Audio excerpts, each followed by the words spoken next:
of Global Initiative for Economic Social Culture Rights. Please go ahead.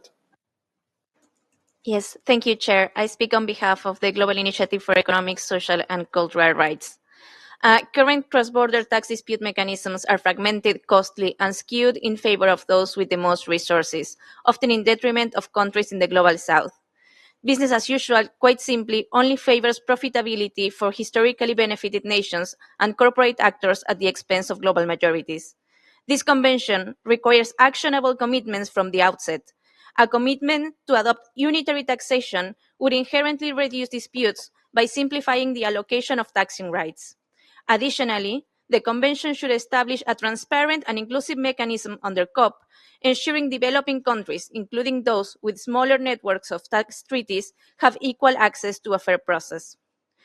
The rising complex cross-border tax disputes has highlighted the inadequacy of systems like bilateral arbitration, mutual agreement procedures under double taxation agreements, or APAs.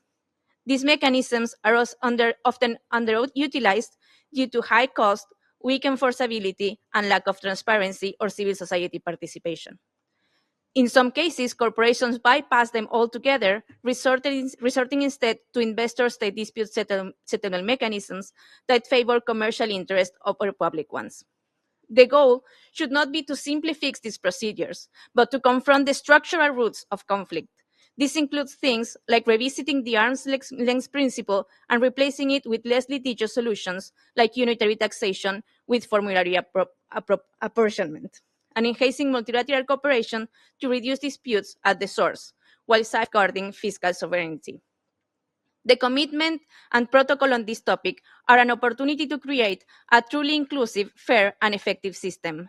We need a dispute resolution framework that strengthens national capacities, that is simple, that has safeguards against investor-state arbitration and avoids unnecessary litigation.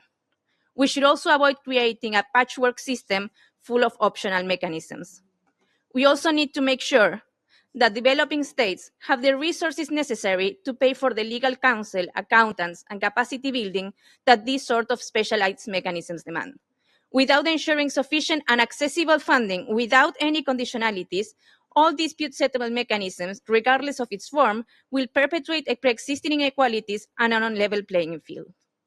Dispute resolution is not just a procedural matter. It's essential to the legitimacy and effectiveness of the entire convention. A mechanism that excludes the voices of the people affected, that fails to consider the impacts the current system has on the state's obligation to realize human rights and their ability to finance sustainable development is simply not acceptable. I would like to finish by saying that at civil society, we are ready and available to support this process with evidence, with analysis and expertise from every region and from every angle. Thank you so much.